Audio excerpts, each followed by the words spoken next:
The detection came on an ordinary Tuesday morning. 17 deep space monitoring stations simultaneously registered massive objects decelerating at the edge of our solar system. Within hours, every astronomical facility on Earth confirmed the same impossible truth. We were no longer alone. The vessels appeared as obsidian teardrops against the stars, their surfaces absorbing light rather than reflecting it. Initial estimates put their size at roughly that of Manhattan, each one a city unto itself. As humanity struggled to process this paradigm-shifting moment, the visitors made their intentions clear. They called themselves the Hydra Collective, and they had come to harvest Earth's oceans. Their message arrived simultaneously on every connected device on the planet, translated into all known languages. Your world contains resources vital to our civilization's survival, the alien transmission declared. We require 90% of your planet's oceanic volume. You have 14 solar cycles to begin evacuation of all oceanic enterprises and coastal settlements. Resistance is inadvisable. Compliance will be rewarded with technological advancement. Dr. Sarah Chen was reviewing deep-sea thermal vent data when the message interrupted her work. Unlike many of her colleagues at the Global Oceanographic Institute who froze in shock or panic, she immediately began downloading every piece of research data she could access. 15 years studying Earth's marine ecosystems had taught her that the ocean wasn't just water, it was the most complex living system humanity had ever encountered. As global leaders scrambled to convene emergency sessions, Sarah's team worked through the night, analyzing the Hydra Collective's demands against their understanding of Earth's marine ecosystems. The aliens' technical specifications revealed something crucial. They saw Earth's oceans as nothing more than a convenient reservoir of H2O and dissolved minerals. They don't understand, Sarah explained to the hastily assembled United Nations Security Council 3 days later. Her hands trembled slightly as she addressed the room full of world leaders, but her voice remained steady. They're treating our oceans like a container of resources, but it's a living superorganism. Every molecule of water is part of an intricate biological network that's evolved over billions of years. The council chamber erupted in frustrated voices. How does this help us? Demanded the Russian representative. Their technology is centuries beyond ours. They've already demonstrated they can disable our satellite networks at will. Sarah brought up a holographic display of deep-sea current patterns, because they don't know what they're actually dealing with. We've detected their scout ships taking samples, but they're using basic spectrometric analysis. They're completely missing the biological complexity. The Chinese delegate leaned forward. Dr. Chen, are you suggesting we can use this oversight against them? Better. Sarah switched the display to show the bioluminescent patterns of deep-sea organisms. I'm suggesting we can use the ocean itself as our defense system. Over the next day, as the Hydra Collective's ships moved into lower orbit, Sarah's proposal was debated in secure facilities around the world. The plan was audacious, arguably insane, but it played to humanity's greatest strength, our intimate understanding of our own world. Intelligence agencies soon confirmed Sarah's suspicions. The Hydra Collective had done this before. 12 worlds stripped of their oceans, their civilizations relocated to arid colonies. They weren't evil, they were desperate. Their own world was dying, and they'd turned to methodically harvesting what they needed from less advanced civilizations. But Earth would be different. None of those other worlds had possessed oceans quite like ours. None of them had developed life that had spent billions of years evolving in a delicate dance of predator and prey, of symbiosis and adaptation. 7 days after the ultimatum, humanity gave its answer. The message was simple. We invite your scientists to conduct a more detailed analysis of our oceans before beginning the extraction process. We wish to ensure optimal resource transfer. The Hydra Collective agreed, exactly as Sarah had predicted. Their arrogance was their weakness. They couldn't conceive that a less advanced civilization might understand something they didn't. As their survey ships descended through Earth's atmosphere, Sarah watched from the research vessel Nautilus. Around her, teams of scientists made final adjustments to equipment that looked deceptively primitive compared to the alien technology above. But appearances were deceiving. "They're expecting mindless resources," Sarah murmured, watching the alien ship's lights reflect off the Pacific's surface. "Instead, they're about to meet the most complex defensive system ever evolved." The ocean around the Nautilus began to change color as millions of specially modified algae responded to chemical signals. Deep below, vast networks of coral forests stirred, their structures incorporated with human biotechnology in ways the Hydra Collective's sensors would never detect. And in the deepest trenches, where pressure crushed normal matter into submission, something ancient and newly awakened began to move. Humanity wasn't going to fight the Hydra Collective with ships or weapons. We were going to show them why Earth's oceans were more valuable alive than harvested. The real question was whether they would learn this lesson before or after our oceans taught them about hubris. As the first alien survey ship touched the water's surface, Sarah sent the signal that would activate their trap. The ocean itself was about to go to war. The Hydra Collective's survey ships pierced the ocean's surface like obsidian needles, their seamless hulls designed to slice through water with minimal resistance. What they didn't realize was that Earth's oceans had already begun their counterattack at a microscopic level. From the bridge of the Nautilus, Dr. Sarah Chen watched the real-time data streaming from thousands of underwater sensors. The modified bioluminescent bacteria were performing exactly as designed, coating the alien vessels in a layer so thin it was practically invisible. To the Hydra Collective sensors, it would register as nothing more than normal marine microorganisms, if they bothered to notice them at all. "Phase 1 is active," reported Dr. Marcus Rodriguez, her colleague in marine bioengineering. "The bacterial colonies are successfully adhering to their hull material." Sarah nodded, her eyes fixed on the holographic display showing the alien ship's descent patterns. "How long until they reach the thermocline layer?" 3 minutes. "The pressure differentials are exactly where we need them." The thermocline layer was where their trap would begin in earnest. Earth's oceans weren't uniform. They consisted of distinct layers of temperature and density. The Hydra Collective's preliminary scans had detected these layers, but they had dismissed them as irrelevant to their harvesting plans. That assumption was about to cost them dearly. As the alien vessels passed through the thermocline, the sudden temperature change triggered the bioluminescent bacteria.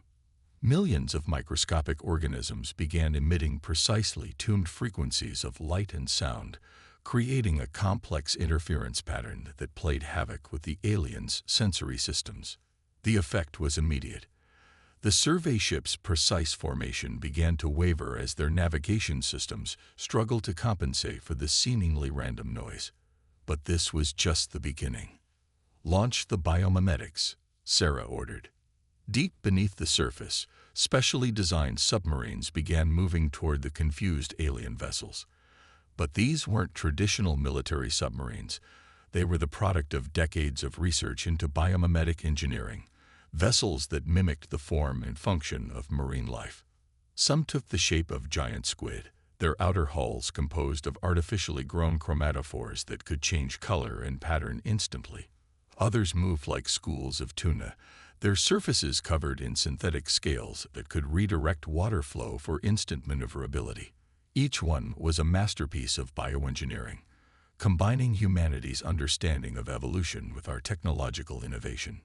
The Hydra Collective ships began firing energy pulses into the water, trying to clear their sensors of interference.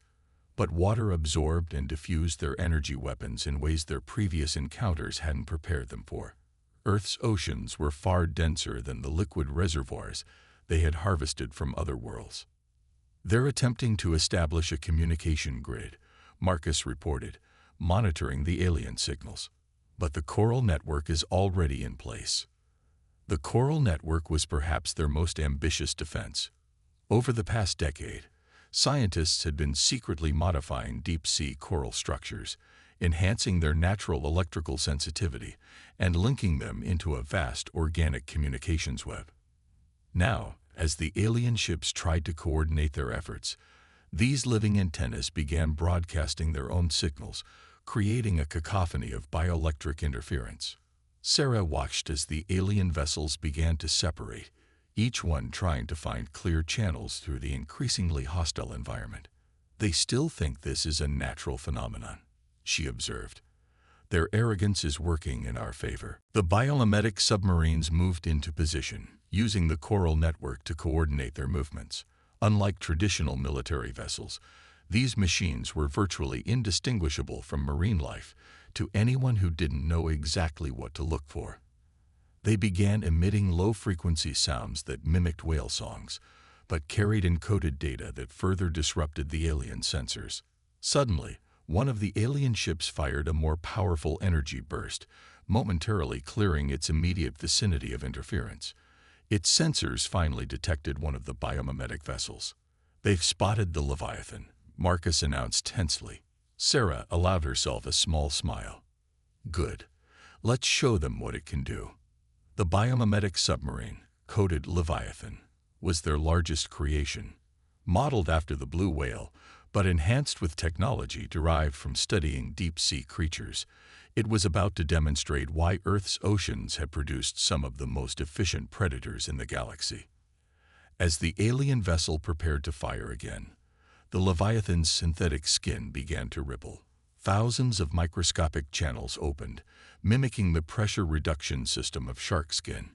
In an instant, the massive submarine accelerated to speeds that should have been impossible for an object its size, its movement almost completely silent thanks to its biological adaptations. The alien ship attempted to track it, but the Leviathan was already releasing clouds of modified cephalopod ink. Unlike natural squid ink, this version contained swarms of engineered microorganisms that began to interact with the bacterial colonies already coating the alien hull. "Hull integrity analysis coming in," Marcus reported, excitement creeping into his voice. "The bacterial colonies are beginning to alter their outer shell structure at the molecular level." The alien vessel's seemingly impervious hull was discovering something that Earth's life forms had learned over billions of years. In the ocean, nothing remains unchanged forever. The combined chemical and biological assault was slowly but surely beginning to transform their hull material into something far less stable. "Send the signal to the rest of the fleet," Sarah commanded. "All biomimetic units are cleared to engage. Let's show the Hydra Collective why Earth's oceans are more valuable as an ecosystem than as a resource." Above the surface, the massive alien ships hung in low orbit, still confident in their technological superiority. They had no way of knowing that they had just stumbled into the most sophisticated defense system ever evolved, one that had been perfecting itself since life first emerged from Earth's primordial seas. The real battle for Earth's oceans was about to begin, and humanity's weapons weren't missiles or energy beams, but the very forces of evolution itself. The Hydra Collective's response came swiftly and decisively, but not in the way anyone had expected. Instead of retreating, their massive harvester ships began descending from orbit, each one larger than any human-made structure ever built. The message was clear. They were done with surveys and sampling. They were starting the extraction. Sarah Chen watched the massive vessels breach the cloud layer, their obsidian surfaces dimming the sun like an artificial eclipse. "They're calling our bluff," she announced to the assembled scientific team aboard the Nautilus. "Initiate Protocol Medusa." Deep beneath the waves, Earth's modified marine life responded to chemical signals released by the coral network. Billions of tiny organisms, each one engineered with precise genetic modifications, began to alter their behavior patterns. The ocean itself was about to demonstrate why it had been Earth's dominant force for 4 billion years. The first harvester ship lowered its massive extraction tubes, each one wide enough to drain an Olympic swimming pool per second. As the tubes pierced the surface, the ship's quantum sensors detected nothing unusual, just standard marine life readings. But at the microscopic level, the real action was beginning. "Extremophile colonies are responding," Dr. Rodriguez reported, monitoring the biological feedback. "Pressure adaptation is exceeding expected parameters." The bacteria they had engineered were based on organisms found in deep-sea thermal vents, capable of surviving in conditions that would destroy most life forms. But Sarah's team had given them new capabilities. As the alien extraction tubes began to pull in seawater, these microscopic warriors started their work. The first sign that something was wrong came when the harvester ship's filtration systems began reporting anomalous readings. The simple seawater they were extracting was behaving in ways that defied their understanding of fluid dynamics. The engineered bacteria were linking together, forming complex chains that could alter their structure in response to pressure changes. "They're trying to increase power to their pumps," Sarah observed, watching the energy signatures spike. "Exactly as we predicted. Release the hydrozoan swarms." In the waters around the extraction tubes, colonies of modified jellyfish-like creatures began to gather. But these weren't ordinary hydrozoans. Their tentacles contained engineered nematocysts capable of delivering electromagnetic pulses instead of venom. As they were pulled into the tubes by the powerful suction, they struck. Thousands of microscopic bioelectric charges began disrupting the harvester's sensitive equipment. The aliens' advanced technology, designed to process simple molecular compounds, found itself trying to handle what amounted to living electromagnetic interference. "Their filtration systems are failing," Marcus announced. "They're detecting the biomass accumulation, but they can't distinguish it from normal marine life. Their AI is trying to adapt its parameters." Sarah allowed herself a grim smile. "Let's give them something bigger to worry about." Activate the cetacean response units. The biomimetic whales they had positioned throughout the operation zone began their coordinated attack. These weren't the same units the aliens had encountered earlier. These were specifically designed to target the harvester ship's vulnerabilities. Their synthetic bodies contained chambers that could generate focused pressure waves, similar to how sperm whales used sound to stun prey. The effect on the alien technology was devastating. The focused sonic pulses created cavitation bubbles in their extraction tubes, causing catastrophic vibrations throughout their systems.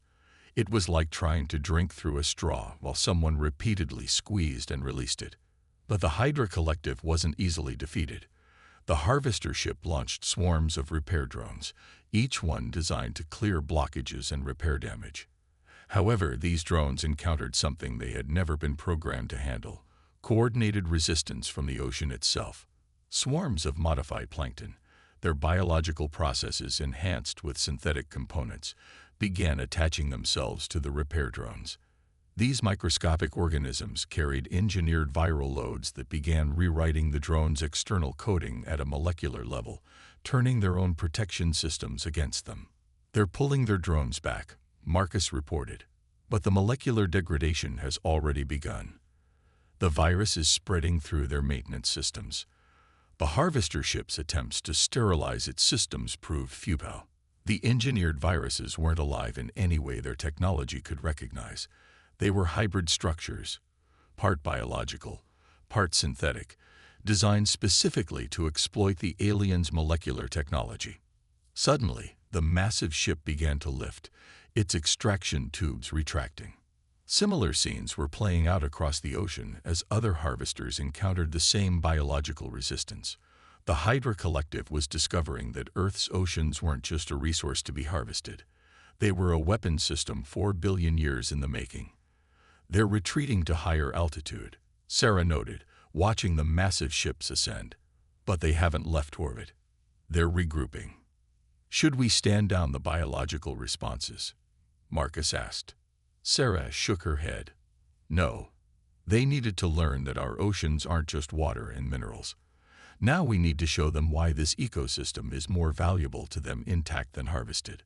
As if in response to her words, the ocean's surface began to glow with bioluminescent light, visible even from space. Billions of engineered organisms were signaling in perfect synchronization, creating patterns that no natural process could explain.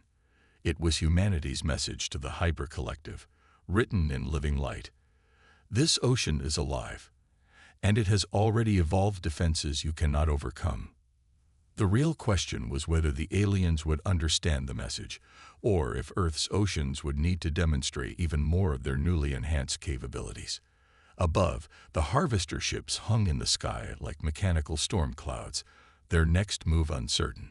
But beneath the waves, humanity's living weapons continued to evolve and adapt, preparing for whatever came next. The Hydra Collective's harvester ships hung in Earth's atmosphere for 3 days, motionless and silent. Their initial extraction attempt had failed spectacularly, but Sarah Chen knew better than to consider this a victory.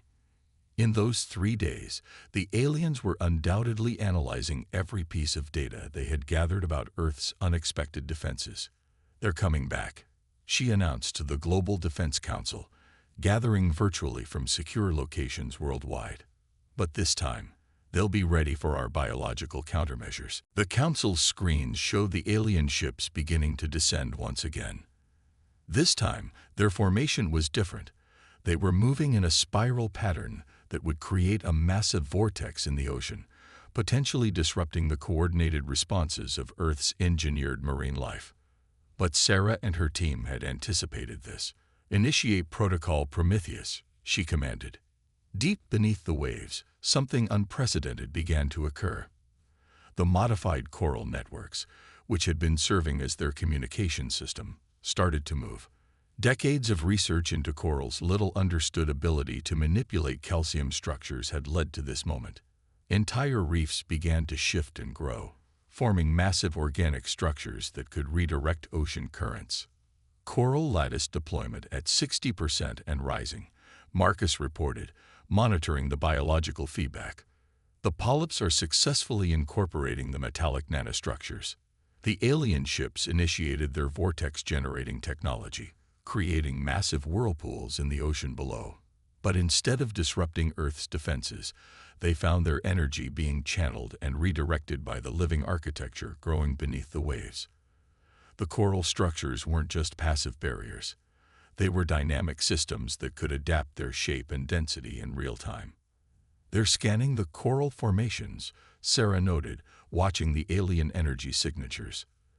"They're about to realize these aren't natural structures."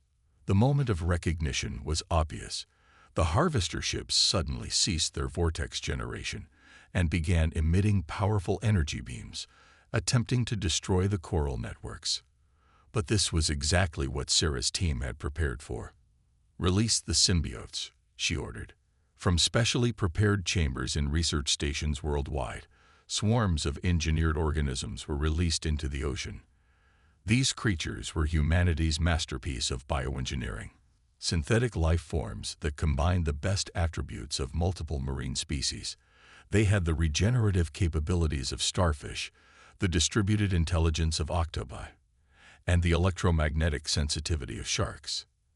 As the aliens' energy beams struck the water, the symbiotes responded. Their bodies, engineered with specialized proteins that could absorb and redirect energy, began to glow with captured power. The ocean itself seemed to come alive with dancing lights as the symbiotes converted the aliens' weapons into biological energy. "Energy conversion rates at 85%, Marcus announced excitedly. "The symbiotes are successfully channeling the power into the coral network."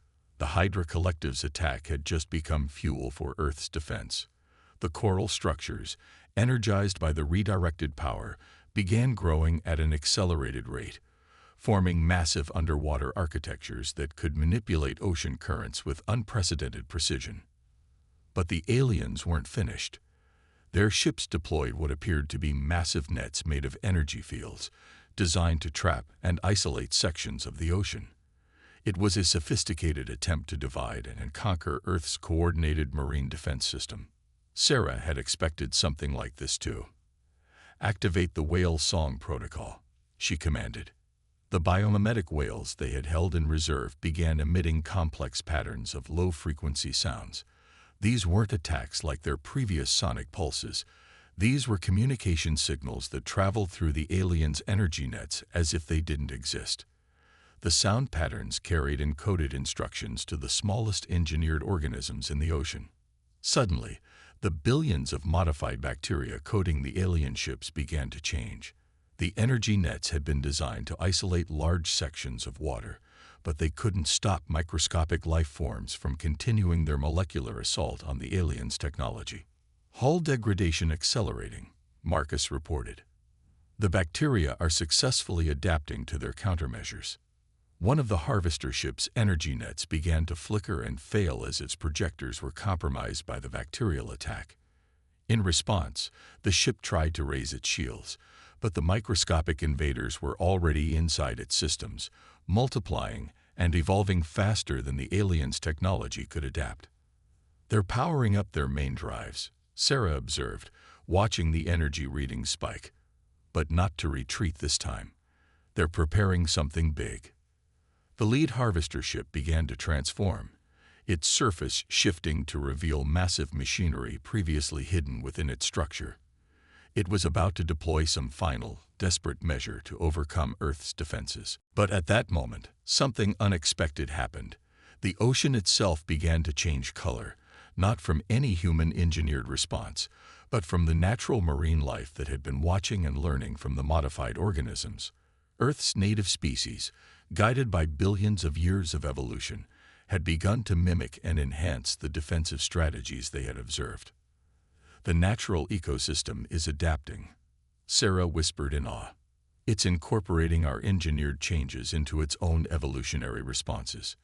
This was something neither humanity nor the Hydra Collective had anticipated. Earth's oceans weren't just defending themselves anymore. They were evolving in real time, creating new forms of life that combine natural and engineered capabilities in ways that no one could have predicted. The alien ships hung motionless in the air, their sensors undoubtedly recording this unprecedented phenomenon.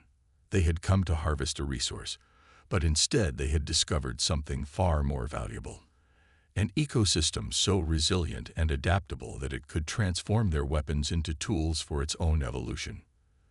The question now wasn't whether they would retreat, but whether they would recognize the true treasure they had stumbled upon. Not Earth's water, but its incomprehensible capacity for adaptation and change. The transformation of Earth's oceans continued for 7 days. The Hydra Collective's ships remained in position, their weapons powered down, their sensors recording everything. What they witnessed defied their understanding of planetary development. An entire ecosystem rapidly evolving in response to a threat, incorporating engineered changes into natural processes in ways that should have been impossible.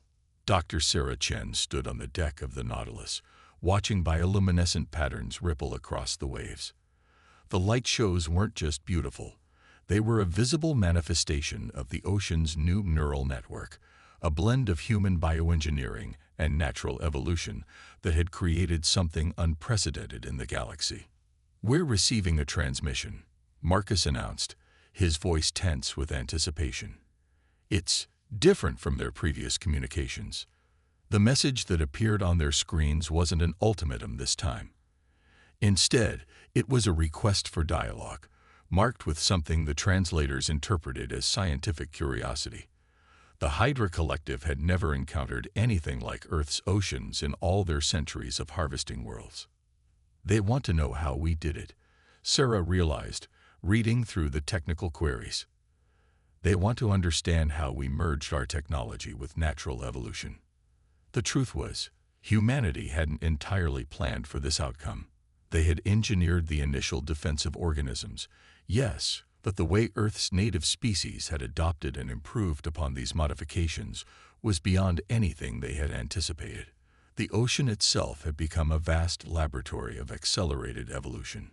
"Send them the full data package," Sarah decided. "Show them everything. Our research, our failures, our breakthroughs. Let them see what makes Earth's oceans truly unique." The response came faster than anyone expected. The massive harvester ships began to descend, but not in attack formation. They were adjusting their positions to minimize their impact on the ocean's newly evolved defense networks.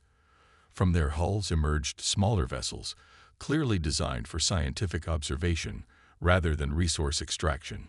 "They're requesting permission to establish research outposts," Marcus reported, scanning the incoming data. "They want to study our marine biological engineering techniques." Sarah smiled. They finally understand. Earth's oceans aren't valuable for their water. They're valuable for their life. The negotiations that followed redefined humanity's place in the galaxy. The Hydra Collective, it turned out, had been harvesting oceans out of desperate need. Their own world was dying from ecological collapse. They had never considered that the solution might lie not in taking resources from other worlds, but in understanding how to rebuild and enhance their own ecosystems. Earth's oceans became the galaxy's premier research center for biological engineering and evolutionary studies. The Hydra Collective brought their advanced technology, while humanity shared its deep understanding of biological systems and evolution. Together, they began developing ways to restore dying worlds using the principles demonstrated by Earth's marine life. The modified organisms that had defended Earth became templates for a new kind of planetary engineering. On dead worlds across the galaxy, engineered ecosystems began to take root, evolving and adapting just as Earth's oceans had done. The Hydra Collective's homeworld was among the first to be restored, its barren seas gradually coming alive with engineered life forms based on Earth's marine species. 1 year after the first contact, Sarah stood on a platform suspended above the Pacific, watching alien scientists work alongside human researchers. Below the surface, natural and engineered organisms continued to evolve together, creating new forms of life that neither humans nor aliens had imagined possible. We never needed weapons, she reflected, speaking to a gathering of human and alien scientists. We just needed to show them that life itself is the most sophisticated technology in the universe. Earth's oceans aren't just an environment. They're a 4 billion-year experiment in adaptation and survival. A Hydra Collective scientist, their crystalline form refracting sunlight, added their own observation. Our civilization sought to harvest resources, but instead we discovered something far more precious, the knowledge of how to create and nurture life itself. Earth has taught us that true advancement lies not in taking from worlds, but in helping them grow. The alien ships that still orbited Earth were no longer a threat, but a reminder of how close they had come to destroying something priceless. The Hydra Collective had arrived as conquerors and remained as students, learning from the planet they had once thought to plunder. Far below the waves, the enhanced coral networks continued to grow and evolve, their patterns more complex with each passing day. The ocean's new neural network had become a kind of planetary consciousness, a living supercomputer made of countless integrated organisms. It was no longer just Earth's defense system. It was becoming something entirely new, a blueprint for how life itself could adapt and thrive across the galaxy. Humanity had not only survived its first contact with an advanced alien civilization, it had changed the very nature of how intelligent species viewed life itself. Earth's oceans, which had given birth to all life on the planet, were now seeding life throughout the stars. As Sarah watched an alien research vessel dive beneath the waves, its hull already beginning to adapt to the ocean's new biological networks, she understood that this was just the beginning. Evolution hadn't stopped. It had only begun to show them what was possible when technology and nature learned to grow together. The waters below continued to glow with bioluminescent light, a living testament to life's endless capacity for change and adaptation. Earth's greatest defense had turned out to be its greatest gift to the galaxy, not the water in its oceans, but the incredible story of life itself, written in the language of evolution and waiting to be read by those wise enough to learn from it.